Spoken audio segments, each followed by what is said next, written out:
It was one of those muggy Tuesday nights in Bowling Green, Kentucky, the kind where the air feels like a wet blanket and the cicadas are screaming like they know the world's about to end. I was at the Walmart on Scottsville Road, the one that never seems to sleep, its fluorescent lights a buzzing oasis in the sprawling parking lot darkness. That I wasn't alone. Maya was with me. Maya. Just thinking her name then and even now sends a little jolt through me, a confusing mix of want and something darker, something that felt a lot like dread even before any of this started. She was my co-worker at the call center, the one bright spot in a soul-crushing sea of cubicles. That night she'd needed a ride home after her car wouldn't start, and I, like the idiot I am, had suggested we stop for snacks and cheap beer on the way. An excuse, a terrible, transparent excuse to be near her. For just a little longer. She was leaning against my beat-up sedan in the parking lot, scrolling through her phone, the blue light painting her face in stark, beautiful relief. Her cheekbones were like something carved, high and sharp, and her lips, glossed a shade of pink that made me think of candy, were pursed in concentration.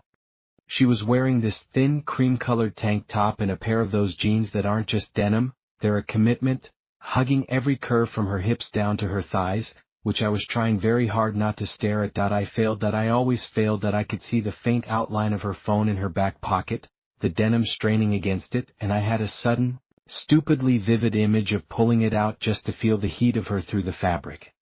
"You ready or what, Joel?" she asked, not looking up from her screen. Her voice was a little husky, a product of talking to angry customers for 8 hours straight. It did things to me. "Yeah, sorry," I mumbled, jingling my keys like a moron. "Just zoning out. Long day." She finally glanced up, a small, tired smile playing on those lips. "Tell me about it. I swear, if one more person asks me if we can undelete their email, I'm going to scream." She pushed off the car, and I watched the way her body moved, a fluid, unconscious sway of her hips that was utterly mesmerizing. My throat went dry. This was a bad idea. Being alone with her, late at night, my head already full of thoughts I had no business thinking. She was just a friend, a co-worker, and I was the guy driving her home, trying not to be a creep. The automatic doors hissed open, blasting us with a wave of aggressively air-conditioned air. The store was its own particular kind of limbo, too bright, too vast, echoing with the distant beep of scanners and the low hum of refrigeration units. It was late enough that the usual families had thinned out, leaving behind a scattering of night owls, stalkers, and people like us just killing time. We grabbed a basket and started weaving through the aisles. Maya walked ahead of me and I let my eyes drop, tracing the line of her spine through her tank top, the way her shoulder blades moved. Her sandals were simple leather straps, and I found myself staring at her feet, at the delicate bones of her ankles, the pale pink polish on her toenails. There was a faint tan line from the straps. I wondered what it would be like to run a finger over that line, to feel the contrast between the sun-kissed skin and the pale strip it hid. The thought was so specific, so intrusive, that I felt a hot flush of shame. I forced my eyes up, landing on a display of potato chips like they were the most fascinating thing I'd ever seen. We didn't need much. A six-pack of Bud Light, a bag of tortilla chips, some salsa. The kind of impersonal, shareable food that says, "This isn't a date," while screaming it absolutely is, at least in the pathetic theater of my own mind. As we turned down the cereal aisle, headed for the checkouts, I saw him for the first time. He was just a man. That was the thing. There was nothing about him that should have pinged on my radar. He was maybe in his late 50s, early 60s, with thinning gray hair and a paunch that strained against a clean but faded blue polo shirt. He was standing by the magazine rack, not looking at the magazines, but not really looking at anything. His hands were empty. He was just standing there. His eyes were the palest blue I'd ever seen, almost washed out like faded denim. As we passed him, those eyes tracked us, not in a casual, people-watching way. It was a direct, unwavering focus. He looked at Maya, his gaze sliding down her body and back up with a slow, appraising thoroughness that made my jaw clench. Then his eyes shifted to me. There was no expression there. No leer, no smile, no hostility, just observation. A cold, clinical noting of our presence. I felt a prickle on the back of my neck, a primitive warning. I put a hand on the small of Maya's back, a gesture meant to be protective, to steer her, but my fingers registered the warmth of her skin through the thin cotton, the faint ridge of her spine, the dual sensation. Her warmth, his cold stare, was deeply unsettling. "What's up?" she asked, glancing back at me. "Nothing," I said too quickly, dropping my hand like it was burned. "Thought I saw a spider web. This place, you know?" She chuckled, a low warm sound. "Yeah, it's a palace." We reached the self-checkout area. Of the 8 stations, only 2 were open. One was being used by a young guy with earbuds in, obliviously scanning energy drinks. The other was free. I guided us toward it, subtly positioning myself so my body was between Maya and the aisle where the man had been standing. I didn't see him anymore. Maybe he'd moved on. Maybe I was just being paranoid, my own guilt and desire making me see threats where there were none. Maya started unloading the basket onto the little bagging area. "You get the beer, I'll get the chips," she said, her fingers brushing against mine as she handed me the 6-pack. A little jolt, electric and entirely in my head. I could smell her perfume, something light and citrusy, cutting through the sterile Walmart smell of plastic and floor cleaner. I scanned the beer. Beep. The screen flashed the price. I placed it in the bag. Maya scanned the chips. Beep.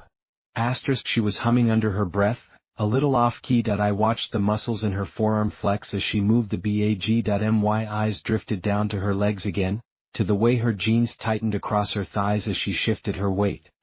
I had a sudden, unbidden fantasy of her in my apartment, kicking those sandals off, curling her bare feet underneath her on my couch. The sheer normalcy of the daydream was what made it feel so illicit. I scanned the salsa. Beep. Everything was normal, routine. Then it was time for the receipt. The machine word and the long, narrow strip of paper began to slowly feed out. It just kept coming. And coming. Most receipts from a 3-item trip are a few inches long. This one was unfurling like a party streamer, spooling onto the floor in a curly white heap. "Whoa!" Maya laughed, bending over to pick up the end of it. The movement pulled her tank top tight across her back, and I saw the lacy outline of her bra strap. I looked away, my face heating. "Did you accidentally scan your loyalty card 100 times or something?" "Must be a glitch," I muttered, my unease returning sharper now. The man was back. He was at the end of the checkout lane, maybe 20 feet away, standing by a rack of discounted DVDs. He wasn't pretending to look at them. He was watching the receipt spill onto the floor, a faint, almost imperceptible smile on his lips. It wasn't a friendly smile. It was the smile of someone watching an experiment proceed exactly as planned. The printer finally stopped with a final, choking grind. The receipt was a good 3 feet long. Maya gathered it up, her fingers deftly folding it into a messy accordion stack. "Let's see what the damage is," she said, her eyes scanning the top of the receipt. Her smile faltered. "Huh? What?" I asked, my voice tighter than I intended. "It's weird." She frowned, her perfect eyebrows drawing together. "It's got our stuff on here, but it's all wrong." She held it out to me. I took the thick wad of paper. The top was normal enough. Bud Light 6 PK $7.48 Tostitos chips, $3.28 Tostitos salsa, $2.98 subtotal, $13.74 tax, $0.96 total, $14.70. But below that, the text changed.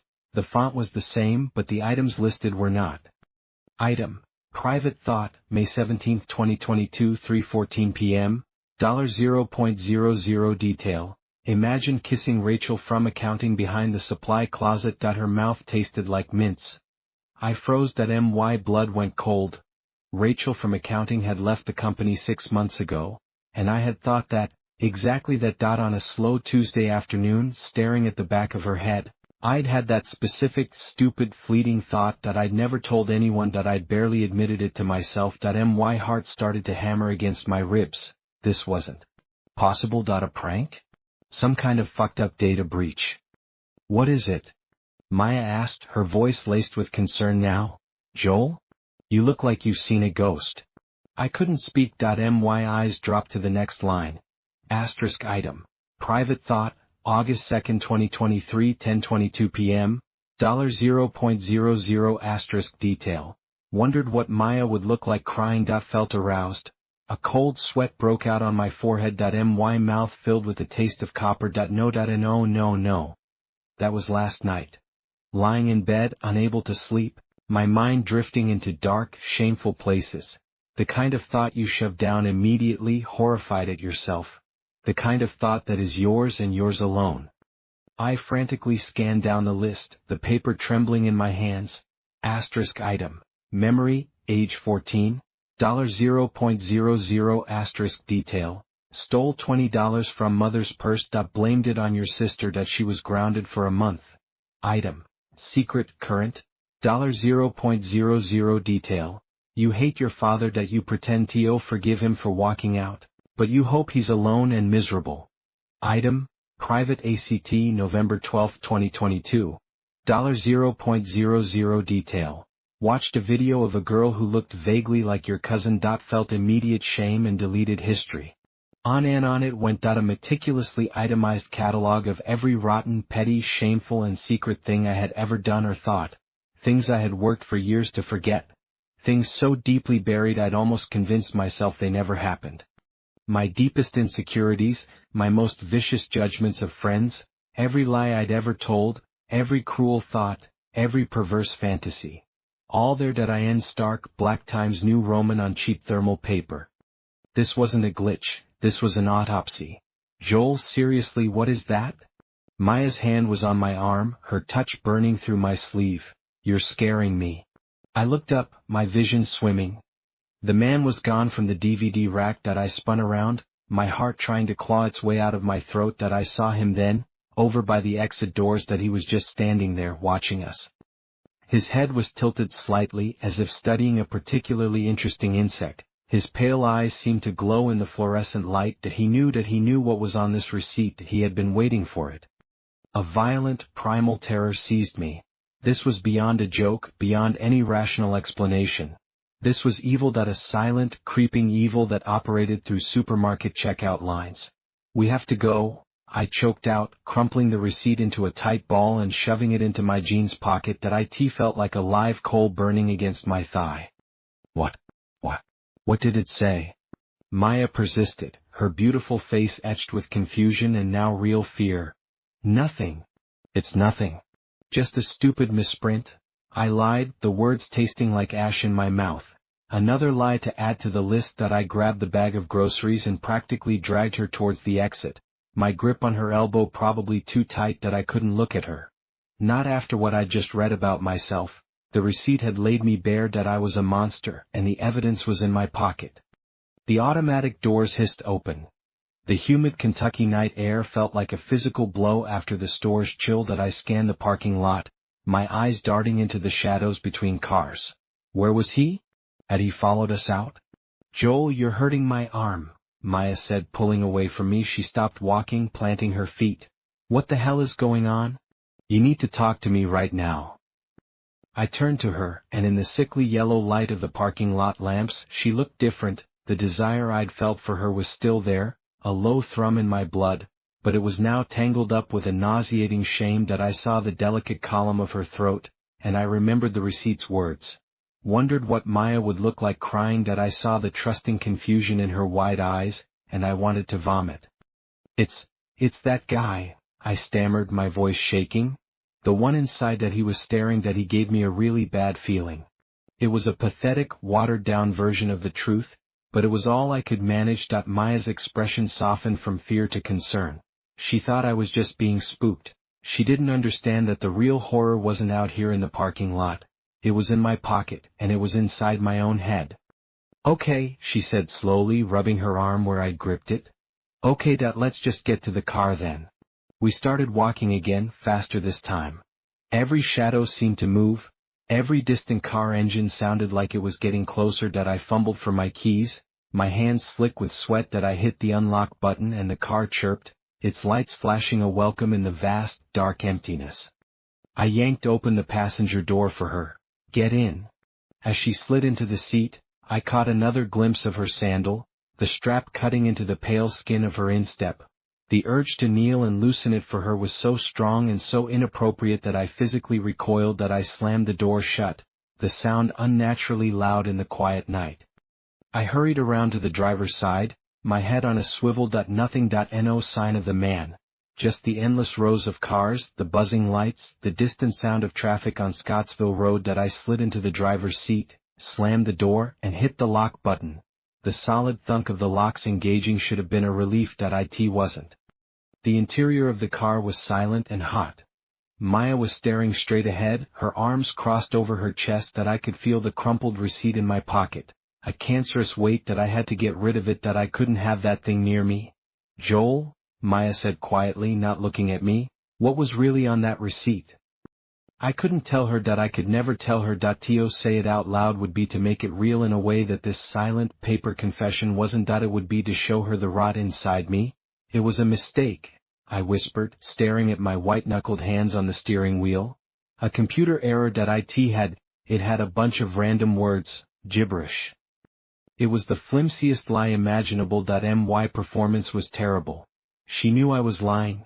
The trust between us, the easy camaraderie we'd had for months, evaporated in that hot, silent car. The sexual tension that had been thrumming between us all night was gone, replaced by a new, terrible tension, the kind built on fear and deception. I started the car. The engine rumbled to life. I put it in reverse and backed out of the space too fast, the tires squealing slightly. Joel, slow down. I didn't slow down. I navigated the labyrinth of the parking lot, my eyes constantly flicking to the rearview mirror, expecting to see his pale face in the back seat, or his faded blue polo shirt standing behind my car. I saw nothing but empty asphalt and the receding glow of the Walmart. We reached the exit. I had to turn onto Scottsville Road. I signaled, even though there was no one around, a pathetic attempt to cling to normality. As I waited for a gap in the traffic, my eyes drifted to the side mirror, and I saw him. He was standing under the light pole at the very edge of the Walmart lot, right where the pavement met the